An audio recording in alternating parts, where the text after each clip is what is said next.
सदफ परेशान से ड्राइव करती यूनिवर्सिटी की तरफ जा रही थी। कल नदीम से मिलकर घर आई तो लंच पर मामा हालांकि मौजूद हुई बैठी थी। हमेशा की तरह इनकी बातों का रुख सदफ की शादी की तरफ हो गया था। इन्हें इस बात का मलाल था। 29 के होने के बावजूद वो बहुत से रिश्ते रद्द कर चुकी थी और इसे अब अपने घर का हो जाना चाहिए था। जीनत खाला इसके लिए रिश्ते का प्रपोजल लेकर आई थी। लड़का पढ़ा लिखा था और बारोजगार था और वो लोग इसे देखने आना चाहते थे। सदफ ने इन्हें हेलो बहानों से टालना चाहा मगर वो मुसर हो गई थी।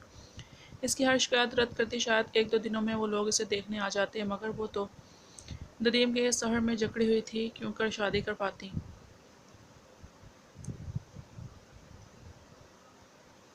इसने विंड स्क्रीन से बाहर देखते हुए अपनी पेशानी सहलाई थी। आज वो खूब तैयार हुई थी। ये सब तैयारियां नदीम के लिए थीं। हल्के नीले रंग का लिबास इसमें इसका तड़शा हुआ सरापा भला लग रहा था।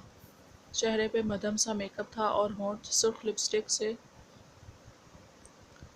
तले गुलाब के माने लग रहे थे। यूनिवर्सिटी के पार्किंग में कर वो जो ही गाड़ी से उतरी, इसकी निगाह नदीम की पे जा रुकी जो गाड़ी से उतर रहा था। इसे देखकर मुस्कुराता हुआ इसकी तरफ आया। डिपार्टमेंट की एक क्लास टूर के लिए नथिया गली की तरफ जा रही है। कल 25 के करीब तलपा थे जिनके साथ एक मेल और एक फीमेल टीचर का जाना जरूरी था। मीटिंग में नदीम ने रजाकाराना तौर पर अपना नाम पेश किया और फीमेल टीचर के लिए इसने सदफ का नाम तजवीज़ कर दिया, जिसे कुछ पेश के बाद कबूल कर लिया गया था। नदीम मुस्कुराता हुआ ऑफिस से बाहर आया और इसका रुख सदफ के ऑफिस की तरफ था। दरवाज़ा नॉक करके वो अंदर आया। सदफ अपनी तमाम तर सामियाने के साथ मेज़ के पीछे कुर्सी पर बैठी हुई थी। इसे देखकर हल्के से मुस्कुराई और सर को खम किया। आए नदीम बैठे मुँह बोली। नदीम इसे गहरी नज़रों से देखता इसके ऐन सामने बैठ गया और कोहनिया मेज़ पर टिकाकर ज़रा आगे को झुकाया। वो इसके अंदाज से पजल होने लगी।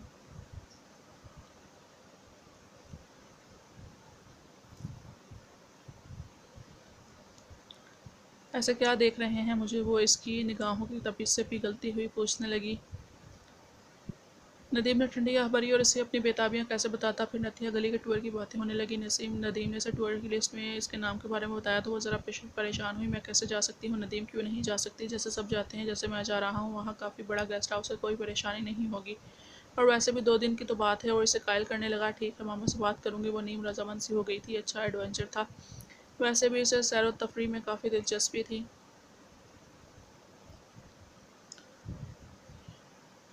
उम्मीद है मामा मना नहीं करेंगी। नदीम उसे निगाहों में बढ़ता हुआ बोला। गुजरी शब इसने राहिला के पहलू में बिताई थी मगर दिलो दिमाग में सदफ समाई हुई थी। इन लम्हों में भी वो सदफ को सोचता रहा था। राहिला के वजूद में इसे महसूस करता रहा था।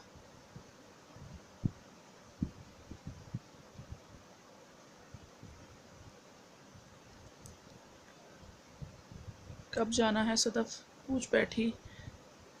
अगले बुध को भी कुछ दिन है। नदीम ने सर मुतल्ला किया था तो इसने सर हिला दिया। वो मामा से इजाज़त लेना चाहती थी। घूमने फिरने का इसे बेहद शौक था। सदफ चाय और दीगर लवाजमात से भरी ट्राली धकेलती हुई ड्राइंग रूम में आई। वहाँ अम्मी के साथ जीनत खाला की और एक बड़ी उम्र की खातून, एक बारिश मर्द और 30-32 साल का मर्द बैठे थे। अम्मी ने इसके लाख मना करने के बावजूद इन्हें बुला ही लिया था। खातून ने जल्दी से उठकर इसे गले लगाया और खुश दिली से इसका माथा चूमा। यहाँ बैठो बेटा। उन्होंने इसे अपने बराबर सोफे पर बिठा दिया और वो नर्वस होने लगी। पलकें फर्श में गड़ी हुई थी।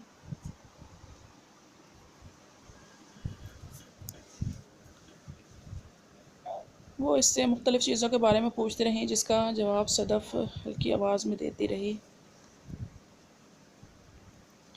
इसे उलझन होने लगी थी। वो वहाँ से उठ जाना चाहती थी।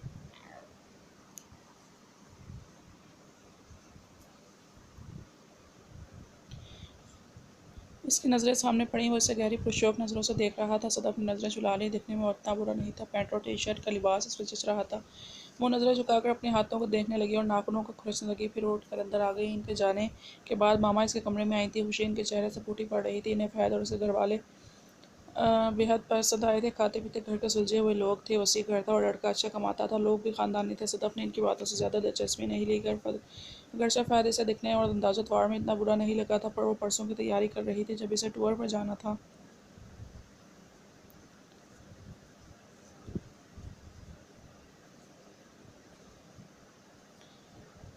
नदीम आज लाउंज में बोतल खोले बैठा था। राहिला ने किचन में से झांक के देखा। वो डिनर के बाद सिंक में पड़े बर्तन धो रही थी। कुछ दिनों से नदीम में आने वाली तब्दीलियाँ वो बहुत खुश थी। वो पहले की तरह इससे बदसलूकी नहीं कर रहा था, मगर इसकी शराब नोशी की आदत इसे पसंद नहीं थी। अब भी वो सोफे पर बैठा टीवी देख रहा था, पैर सामने टेबल पर धरे थे। वक्फे वक्फे से जाम से मुंह लगा कर चुस्कियाँ ले रहा था। इससे बर्तन धोए और टॉवल से हाथ पहुँचते बाहर आई। इधर आओ मेरी बुलबुल। इसे देखकर नदीम ने हाथ लहराया। यकीनन वो काफ़ी पी चुका था और नशे में था। इधर आओ, यहाँ बैठो मेरे पास, इसने बहकी बहकी आवाज़ में कहा तो इसके पास जा बैठी और नापसंदीदगी से इसके हाथ में पकड़े जाम को देखा। इतना क्यों पी रहे हैं आप? वो नाक चढ़ाकर बोली। क्योंकि मैं खुश हूँ, वो मुस्कुराकर लहराती आवाज़ में बोला और इसे कमर से थाम कर अपनी तरफ खींचा और अपनी आगोश में भर लिया था। किस बात की खुशी है? वो इसकी बाहों में सिमट कर बोली। दिल सीने में उधम मचाने लगा था। क्योंकि हम टूर पे जा रहे हैं। परसों मैं और तुम। वो नशे में था और इसे सदफ समझ कर बात कर रहा था। वो चौंके। क्या वूल फूल बोल रहे हैं आप नदीम? ये सदफ कौन है? मेरा नया नाम रख लिया है क्या आपने? वो खुद को पुरस्कून रखते हुए बोली। सदफ ही तो हो तुम, मेरी जान हो। इसे मज़ीद करीब करते हुए बोला। वहाँ ऑफिस में तो मौका नहीं मिलता, पर अच्छा हुआ तुम यहाँ आ गई। चलो अब बेडरूम में चलते हैं। और इसे खुद से लगाए लड़खड़ाते हुए उठा, जबकि उसकी बातें सुनकर जर्द सी हो गई। जिस्म में जैसे जान निकलने लगी। वो इसे बाजुओं से पकड़कर अंदर की तरफ जा रहा था। बेइख्तियार इसने अपना बाजू इससे छुड़ाया। क्या हुआ सदफ? चलो ना। इसे बाजू फिर से पकड़ा और लहराते हुए अंदर कमरे की तरफ खींचा। वो बेजान सी इसके हमरा अंदर की तरफ बढ़ी। वो किसी और के धोखे में इसे साथ ले जा रहा था। बेड करीब जाकर शर्ट उतारी, उसकी तरफ मुड़कर इसे बाजू में लेना चाहा। वो झिझक कर दूर हुई। वह हैरान सा हुआ। क्या हुआ सदफ? वो राहिला के करीब आया। राहिला से जख्मी नज़रों से देखा। मैं सदफ नहीं हूँ, वो ठहरे अंदाज में बोली। नदीम उसे आंखें फटफटाते हुए खुमार आलूद नज़रों से देखते रहा, जैसे इसकी बात समझने की कोशिश कर रहा हो। फिर आगे बढ़कर इसे बाजू में लेकर बेड पर लिटाने की कोशिश करने लगा। राहिला ने इसके सीने पर हाथ रखकर इसे धकेला और इससे दूर हुई। मैं सदफ नहीं हूँ नदीम, मैं राहिला हूँ, आपकी बीवी। वो भराई हवाई आवाज़ में बोली। तुम? नदीम अकलाया। इसका नशा कदरे कम होने लगा था और सूरत हाल को समझने लगा था। इसे कुछ कुछ अंदाज़ा हो गया था कि नशे में वो अपना राज फाश कर बैठा है। वो गुस्से से राहिला को देखने लगा। वो आंखों में आंसू लिए तंजिया अंदाज में मुस्कुरा रही थी। आप मुझे सदफ समझ रहे हैं? आपकी इत्तला के लिए अर्ज़ है कि मैं राहिला हूँ। मैं तुम्हें प्यार से सदफ बोल रहा था। वो ठठाई से बोला। बस कर नदीम, किसका धोखा देंगे आप? वो दर्द से चीखी थी। आवाज़ नीची रखो। वो बुराए और अपनी हद में रहो। मैं हद में हूँ नदीम, आप ही हद से बाहर जा रहे हैं। वो चिल्लाई। आंखों के कटोरे भर आए थे। वो जबड़े बीच कर इसकी तरफ बढ़ा और हाथ इसके गले पर रख दिया। खामोश रहो तुम। जब मैं कह रहा हूँ कि प्यार से सदफ कहा मैंने, तो मान क्यों नहीं रही तुम? राहिला को एक लम्हे के लिए सांस रुकती हुई महसूस हुई। इसकी पुश्त दीवार से लगी आंखें छलक पड़ने को थीं। वो इसकी बदसलूकियों को सहती आई थी, मगर बेवफाई सहना इसके बस से बाहर था। मुझे नहीं रहना आपके साथ, वो बोली। करारा थप्पड़ इसके बाएं गाल पर पड़ा था। इसका कान सनसनाने लगा। अपने गाल पर हाथ रखकर वो रोने लगी थी।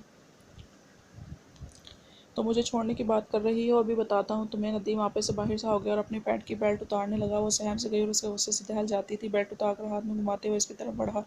इसकी आंखें शराब पीकर सुर्ख हो रही थी और अभी भी काफ़ी हद तक नशे में था। नदीम ऐसे ना करें, इसने इल्तिजा की, मगर शराब की आवाज़ के साथ बेल्ट इसके बदन पर लगी थी और तड़प उठी। मुँह से बेख्तियार हल्की सी चीख निकली थी। फिर बेल्ट इसके जिस्म पर तवातुर से पड़ने लगी। वो बहके हुए लहजे में इसे गालियाँ दे रहा था और बेड पर गिराकर मार रहा था। इसकी हल्की हल्की चीखें और कराहें कमरे में गूंजने लगी। इसके बाजू, टांगों, पुश्त और कूल्हों पर बेतहाशा ज़रबें पड़ रही थीं। नदीम पर इसकी इल्तिजाओं का कोई असर न हो रहा था। वो बेल्ट से इसकी पुश्त पर मारे जा रहा था। इसकी दर्द भरी कराहें बेअसर थीं। आखिर थक कर खुद ही इसने मारना तर्क कर दिया था और बेल्ट फेंक कर बाहर निकल गया। लिबास जगह जगह से फट चुका था और बाजू छिल गए थे। जिस पे नील उभर आए थे, इसका नाजुक सा बदन चूर चूर हो गया था। वो बेड पे औंधी गिरी सिसकती रही। वो इस पर सितम तोड़ के घर से बाहर जा चुका था। सदीम नदीम के घर के सामने खड़ी आज इसने यूनिवर्सिटी जाते जाते ना जाने क्यों अपना रुख इसे घर की तरफ कर दिया था। घर के यहाँ सामने गाड़ी रोककर वो उतरी और दीवार में लगी बेल का बटन दबाया। नदीम से अचानक सदीम ने देखकर क्या बोलेगा, वो दिल ही दिल में सोच के मुस्कुराई। कई घंटियाँ बजने के बाद दरवाज़ा खुला और एक खुलजी होलिये वाली जवान साल औरत की झलक दिखाई दी थी। सदफ चौंकी। जी फरमाइए, इसने सदफ को सवालिया नज़रों से देखते हुए कहा। वो नदीम साहब से मिलना था, सदफ ने कहा और इसे बगौर देखा। वो समझ गई थी कि यह नदीम की बीवी हो सकती है, मगर इसके हुलिये ने सदफ को चौंकाया था। इसके बाल बिखरे हुए से थे और लिबास मसला हुआ था और आंखें मतरोम सी और सुर्ख थी यूं जैसे वो रोती रही हो।